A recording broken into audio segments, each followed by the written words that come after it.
Welcome back to the Winded Podcast. I'm your host, Seamus Sullivan, and today I am joined by the very funny Danny Johnson. His special is out now on YouTube. Everything Bothers Me.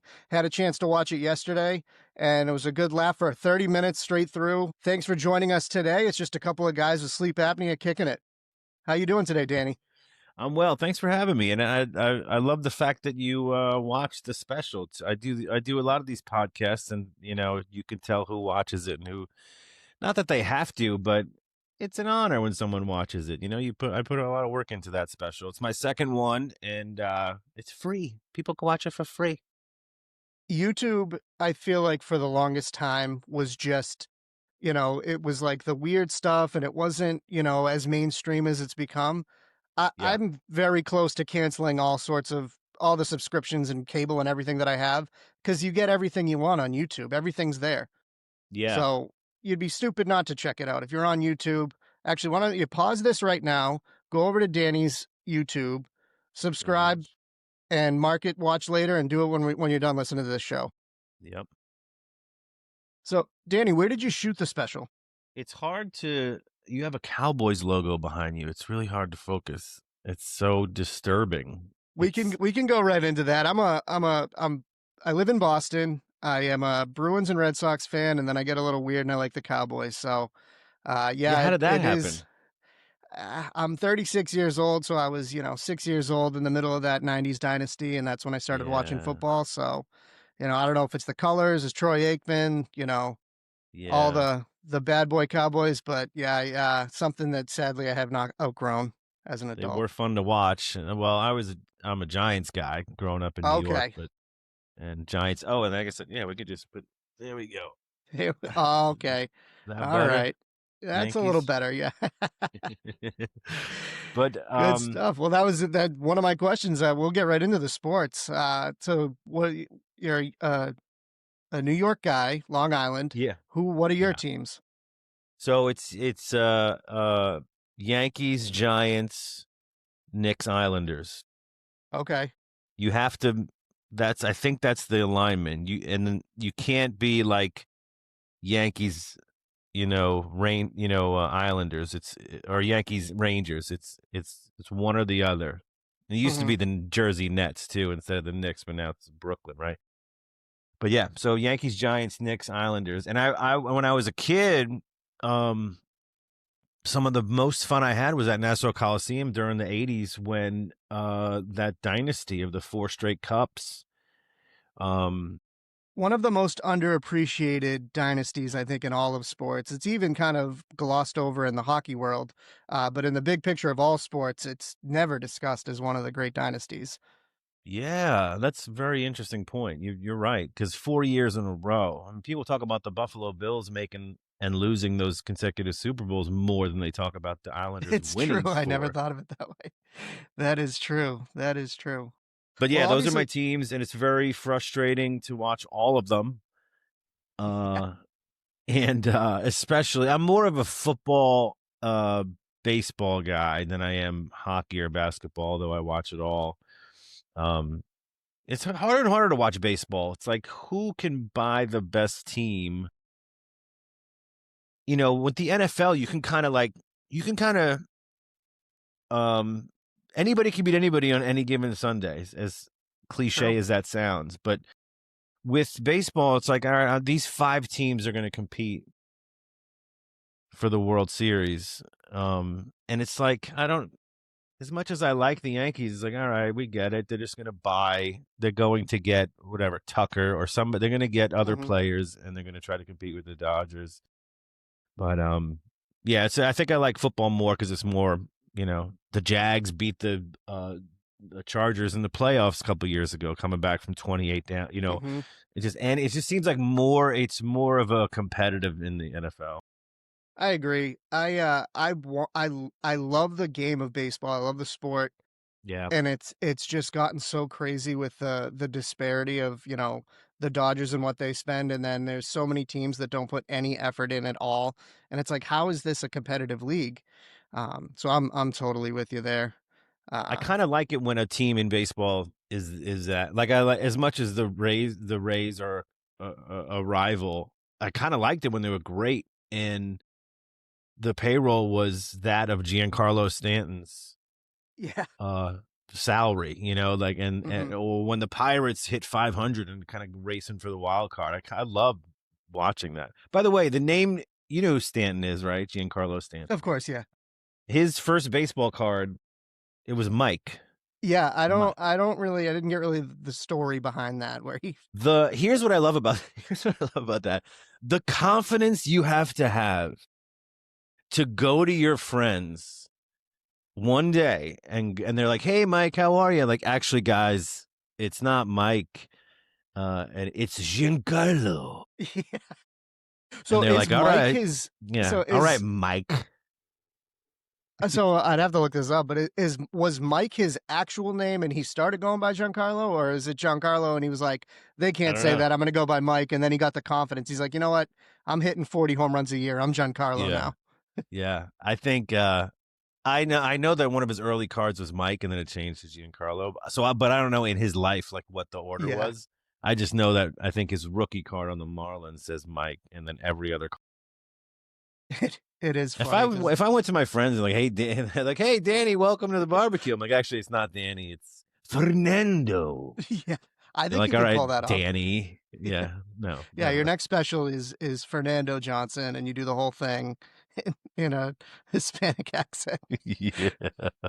I'm sure that'll go well. Well, very excited to have you on, Danny. Very funny. Like I said, go watch the special. But want to go back to the beginning. How did you first get into comedy? At what point did you think that's what you wanted to do, and how'd you get started?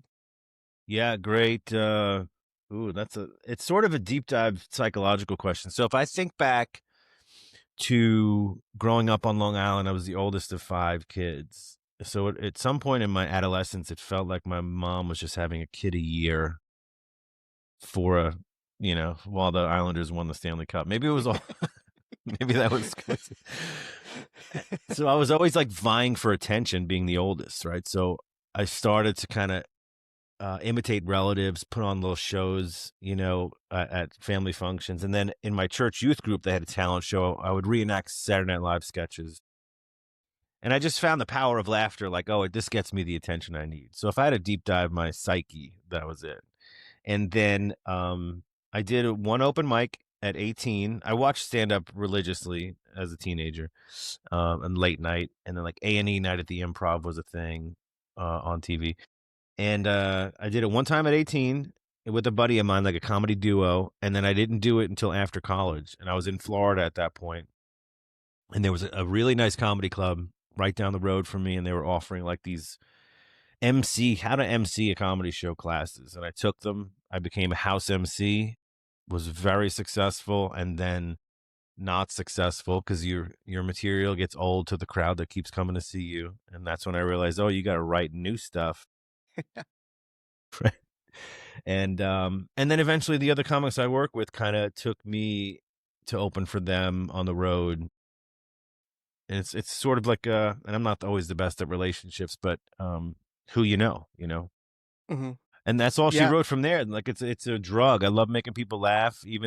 I'm an introvert, except on stage. But in public and interaction, I want to make you smile more than anything. Just I'd love to change your mood and be a bright spot in the day. But and I also love I do clean comedy, so I love the challenge of being funny. It requires a lot more at least for me, a lot more writing and research and rewriting and editing.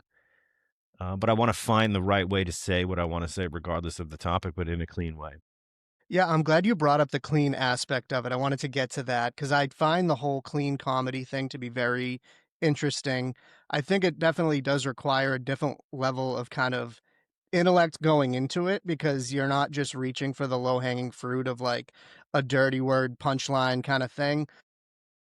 Is that something that has always been important to you to remain clean? And then a kind of a follow-up question on that is, do you think of like, obviously you're a funny guy, do you think of inappropriate dirty jokes and do you kind of pass those on to people, or do you just try to rework them to be clean? Yeah. Oh,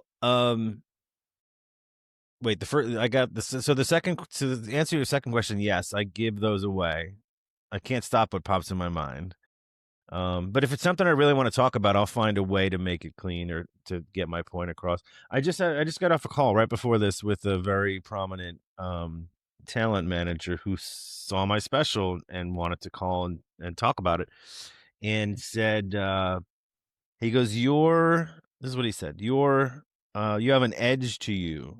There's an underlying frustration or anger with the things you talk about, and it's clean, edgy. He's like, Nate Bargatze, who's great, is clean without an edge. Like, he's, very family oriented. And some of my stuff is, but he goes, I think it's very interesting that you have this underlying sort of that you're about to burst sort of sometimes on stage. And what was your first question? I'm sorry, I lost it. Is just how has that always been something that's been important to you? Right, kind right, of remaining always, yeah. clean. Yeah. I think I cursed in the beginning, but not. I didn't overdo it. It wasn't like a punchline. Mhm. It was just something that I said. And then eventually I was like, the more you watch your heroes, the more influence they have. So the more I watch Seinfeld, the more I watch Rodney Dangerfield, the more I watch I was like, oh, they don't have to. I just thought to myself, I like that work. I like the work behind it. And then when you get hired for your first corporate gig and you realize it pays 10 times what a comedy club pays because you're clean, that also is a good incentive to to do that. But for me, I love the challenge of how can I say this where everybody can listen to it, and they may not get it. Like my son, he's an adult now, but he's 19, but when he was younger, he would come to my shows and he might not get it, but he can listen to it. Yeah, I think there's there's such an explosion of comedy right now, and it has Mm-hmm. become, I think, at the forefront, and people want to be involved. They want to go to the shows. You mentioned Nate Bargatze. He's one of my brother's favorites, and Mm. he took his wife because he's like, I know that this is a safe kind of, Yeah, I know we're both going to get a laugh out of this, and we're both, we're not going to be offended. It's not going to be too far. right. And it's like family friendly, like you said. I think that's great. Yeah. Yeah, he's very original and funny. He's a very unique, almost like a Brian Regan he's a unicorn. I don't know if you know who Brian Regan is, but Of course, yeah. him and Nate are unicorns in there with Seinfeld too. Yeah. I'm glad you brought up the edginess to it because as I was watching your special, it's almost like, the rapper Chamillionaire, how he's a clean rapper. And it's like people don't even notice that he's a clean rapper because you listen Right, to it. And it's like, this doesn't sound like it's clean, but it is. If you go back and you look at the lyrics, he's not right. swearing in it. I definitely got that same kind of thing with yours where it was until I did the research on you that like you are clean. And I'm like, that is right. Looking back on it, Yeah, it doesn't present as like, like you're doing comedy to kids. It's like you're still talking about adult stuff, kind of yeah, edgy stuff, but you're not going over that line into the, the yeah. curse words and all that other stuff. I I think that's love that great. you notice that. Thank you. And it's funny you say that because when I do shows for the public, so in a comedy club or at a venue that I've made a deal with, I stopped advertising it as a clean comedy show. I might put a rating on there, but sometimes nothing because I think people equate clean with cheesy, and I've been known to tell a cheesy joke. I'm not perfect, but by and large, I think it's original thought. But um, I found people get turned off by it, and then some of the best compliments are after the show. People will be like, you didn't curse one time up there. I didn't know this was a clean show. Like, and I'm like, I know. I put a lot of work into into this. Thank you for the compliment, and that's a really great. Of course. Yeah. No, it was noticeable, like, because you do, you talk about like mental health and there are some like there is like a darkness to what you're saying, obviously playful as well. Right. I think it's very impressive that you're able to do that. One of the things that besides, you bringing up CPAP, that hit me right in my heart because I wear a CPAP myself, and kind of had those same type of feelings Yeah. with that. But one of the other things that stood out was your whole massage bit, Yeah. was hilarious. And it reminded me of a time where my wife got me a scalp massage. And Ooh. it's this, it's I was in this like kind of like booth kind of thing with like a curtain, and they didn't give me any instructions. Like, like you say, they, to your comfort level. Yeah. They didn't tell me anything. They're like, go in there. And I'm like, I don't know. So I'm sitting there, I take my shirt off and I'm just sitting there. And the woman comes in, opens up the curtain and just immediately slams it shut. And I'm like, well, that was obviously the wrong thing to do. So I'm going to Right. put this back on and I'm going to get under this blanket and wait for her to come back in with further instructions. So, Oh my God. yeah, those massages, I think they're meant to be relaxing, but there is a level of anxiety that goes with them the Yeah. first time. I think what I love most about that, it's one of those jokes that it started a few years ago as a 60-second or less joke, and it turned into 8 minutes because I kept working on it and adding to it and writing, taking out, and just kind of reliving my experience. And that's obviously an exaggerated version of what happened, but Of course. I can't, and I haven't been back to another massage because it truly was, there is some truth to it. There's no protocol and there's no rule, there's rules, but they don't tell you anything. Yeah, it's they just assume everybody knows what is supposed to be done, and it's very easy to get it wrong. Right, right, right. And it's Y- there's some edgier lines to that joke that I left out of the special just to make it more clean. But Mhm. I like being able to sort of, I don't know, kind of mold it for the experience. So if I plan on doing that joke for a show, I take the audience into consideration, and then I determine how many of the punchlines do I want to include or exclude because they're a little bit too, if I have a bunch of people that, in a church, obviously I want to leave some stuff out.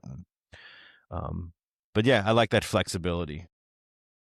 That's great. It probably, makes it easier for you to go up there too and not just, feel Yeah. like you're just on autopilot repeating the same thing every night, to have that Yes. flexibility to mix it up. You Yes, and I'm mentioned always trying new stuff. Always, whatever, unless it's like a really short set where someone's paying me specifically for uh any given result. Like I did a show for this insurance company, and I did my show right after the CEO gave his quarterly review. So it was like, just do 20 minutes of your best stuff and then let the folks have lunch. Like, don't improv, don't.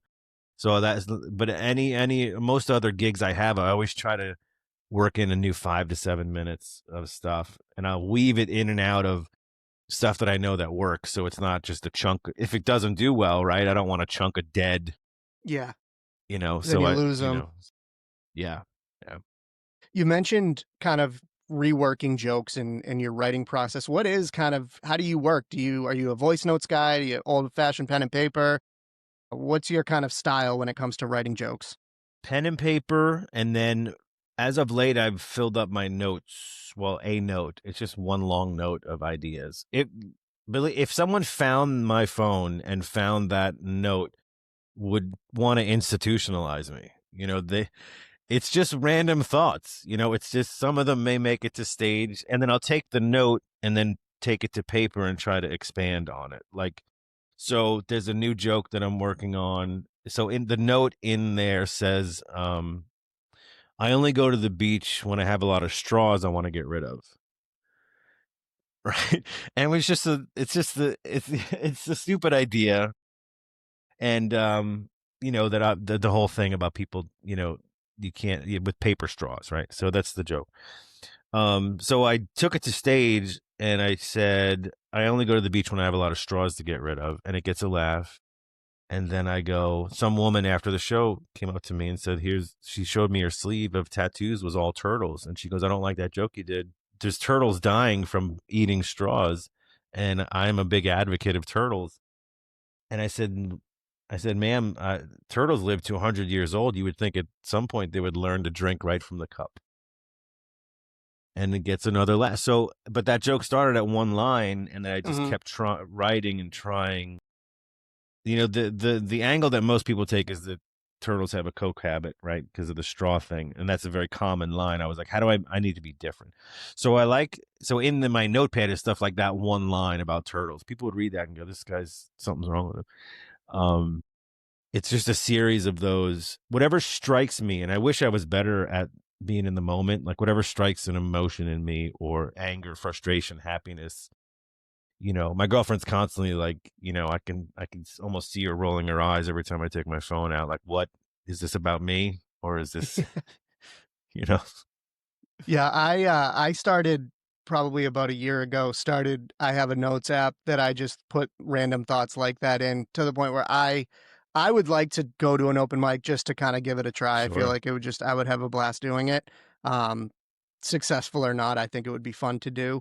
Yeah. And sometimes I don't put enough context to them, and I go back and I'm like, I don't even know what I meant here. But one that I go back to and I laugh every time, because I have this thing where I'm trying to work this joke of what's the statute of limitations on missing dog posters? Because I moved in to this neighborhood like 3 years ago, and there's been the same poster on the same. I was like, that dog is gone. Like, and Yeah. it's, how long does it take before you want to take that poster down, or is that person still actively looking for the dog, or is the dog home? But yeah, that's just, the notes app is, I love just putting random thoughts in it, and then when I'm bored, go back and look at them, because Yeah.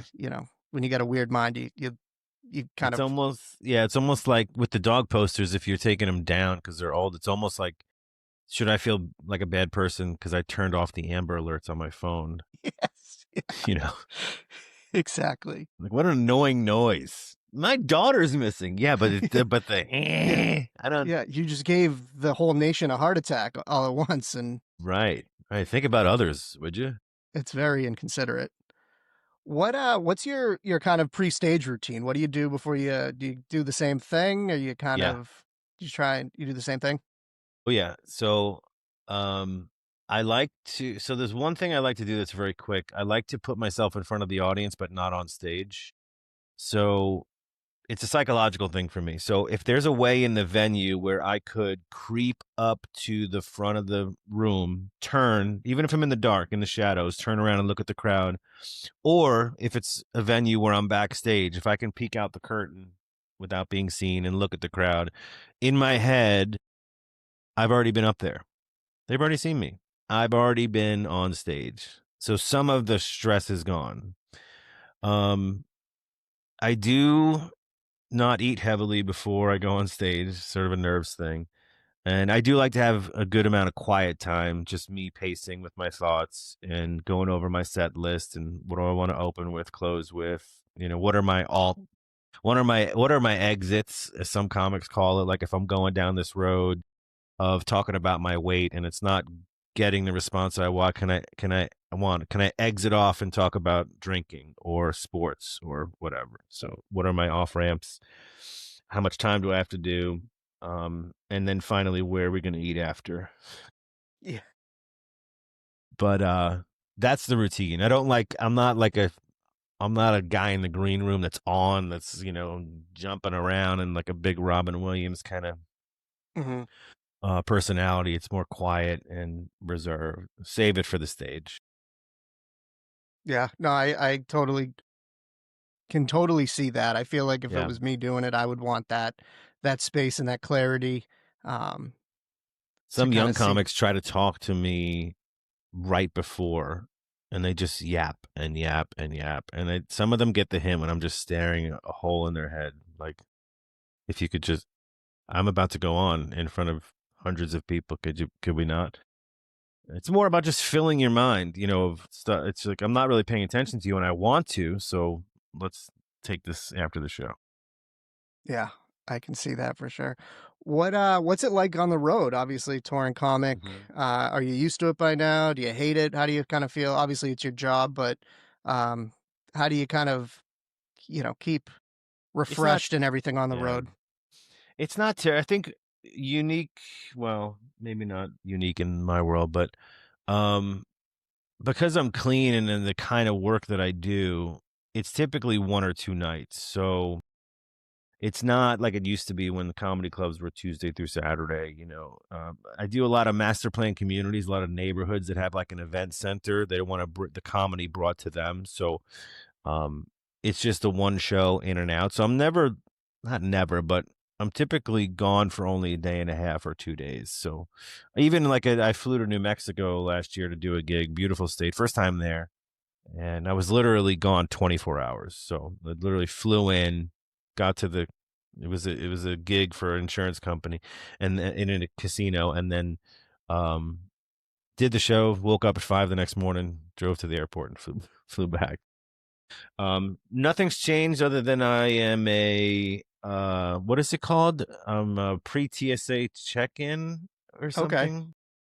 And now I learned there's a new tier. Did you know that? I don't fly nearly enough to get, to understand all the inner workings of it, but I feel like there's new phrases constantly of what people are doing and what they have, and the the whole loyalty to an airline and everything is Yeah. just, I it's thought I was crazy. a It's a whole different hotshot. world. I thought I was a hotshot. I got pre-TSA check-in, so I don't have to go in the normal security line. I paid $75. It's good for like 5 years, and you don't have to go in the normal security line with the commoners. And you Oh, yeah. go right through. And now, the last time I flew, they go, "Are you TSA pre-check or are you clear?" I'm like, Oh, yeah. "Am I clear? I'm clear that I'm pre-TSA, whatever." They're like, "No, there's another level, and these people are going even faster." But yeah. And now I have to step up my game. I guess I got to be clear. Yeah. Do you have any airline loyalty, or you just go wherever? My No, I don't. But I try to. I'm a little bit of a travel snob. I try to fly in semi comfort, so I'll avoid Southwest because you can't choose your seat.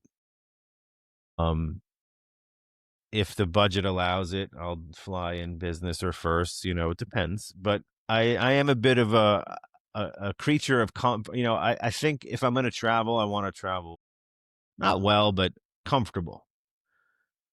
Especially if it's real quick. I'll be on a flight, and then 16 hours later, I'm on another flight back. Back to the kind of clean comic versus non-clean. Mm-hmm. As And a I do fan, like all kinds of comedy. that's what I was just about to ask. As a fan of Mm-hmm. comedy, I was going to ask if it opens up to more than just, the Bargazzis and Seinfelds, Yeah. and who's like your favorite person right now? Oh, Joe List. Joe List is great. Yeah, he is phenomenal. I just watched a special of his, but he has so many phenomenal bits, and he's such a good thinker and writer. I think the only thing with vulgarity in me is that I'm not offended by it. I liked George Carlin. I like Chris Rock.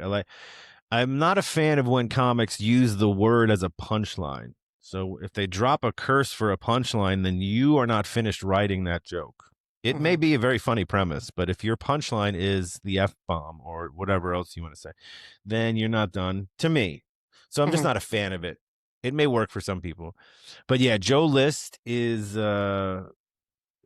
he's got I had to really stop watching his clips because it made me a little frustrated. I'm like, I can't believe I didn't think of that. And it's such a unique perspective and thought. I liked him a lot. Well, Greg Giraldo's passed, but I got a chance to work with him. He was brilliant. Who else have I seen lately that I really like? Of course, Nate is fun to watch. But yeah, I think lately Joe List, and I've been. What was the bit he did? Oh, did you see the joke he did about Picasso? I don't think so. No. You should. Yeah, I'll leave check it out. Yeah, just yeah. Joe List Picasso, and it's something. I am so mad I didn't think of it. Anyway. Yeah, there's got to be moments like that all the time, especially when it feels like it's just right there, and it's just like, how is this the first person to think of this? You can, you as a comic, we yell, at least my circle. You could be on stage and I'll be in the back of the room and I'll just be like, screw you. I won't yell it out loud, but when you get off stage, I'm like, you thought that's such a good joke. I love it. That's great. Who are some, you said you mentioned you worked with Greg Giraldo. Who else have you worked with? Ooh, a long list of people that have passed. Norm Macdonald, Bob Saget, Richard Lewis, Damon Wayans, Chris Rock. Um, yeah, I mean, I'm trying to run through it. There, in my, especially being clean, another benefit was as I'm even today, even to this day, I'm opening for somebody coming up here at the Ponte Vedra Concert Hall near my hometown because I'm clean. They Mhm. know that I'm a headliner. I'm just not the bigger name headliner like this person who's selling out a theater. So I get to open for him. So one of the benefits of being clean is that I get to open for all these folks. Howie Mandel, I toured with him this year. That was really fun. And he's really dirty. He's not raunchy, not even filthy. Just he curses. It's not, you know, um, here nor there, but he was fun to hang out with and work with. And especially since I have OCD and he has OCD. Of So course. none of us were touching anything. I love that. I love that. Yeah. Well, Danny, why don't you tell everybody where they could get tickets to shows, where they can find your special, any socials, where people can find you? Absolutely. So my website's very simple. It's DannyJohnson.com. And I've actually had people try to buy that from me. I don't know who are the other famous Danny Johnsons are. Not that I'm famous, but DannyJohnson.com. All my socials are linked there along with my special, but my social media is Danny Johnson Comedy. That's TikTok, Instagram, and Facebook, and or the Facebook, as my mother calls it. I put a picture on the Facebook. She And obviously didn't see the social network. And Justin Timberlake said, drop the right. it's cleaner. I know. And then my YouTube is all linked there too. So and my specials in the bio of all those. So really the easiest way is probably DannyJohnson.com. But I would love the social media files. That's what it's all about today. Yes, Seamus, sir. unfortunately, um, I'm from an era of I didn't even think I was going to have a smartphone, and now I can't live without it. And now it's all about social media. So I would love. I think I put out good content to make folks laugh, and they should give me a follow and follow you if Definitely. they're not. Jeez, Yes, I saw thank your you. Thank TikTok. you. It's great. Thank you. I appreciate that. Yeah, and to make it easy, I'm going to put links below for all the socials, everywhere we can find you. But yeah, please go check out the special. Everything Bothers Me on YouTube. Hilarious. Leave some comments. Let them know what you liked, what you didn't like. Mostly what you liked. Yeah, Uh, and then you can but donate to his Seamus's show to get rid of that Cowboys sign and replace it with something else. yeah, this wasn't cheap. I don't know. It's going to take a big donation to get me to take this down. Okay, but thanks for All having me. right. Of I course. enjoyed talking to you. Yes, we will do this again for sure, Danny. Absolutely. All right. All right. Thanks for listening, everybody. We'll see you next time.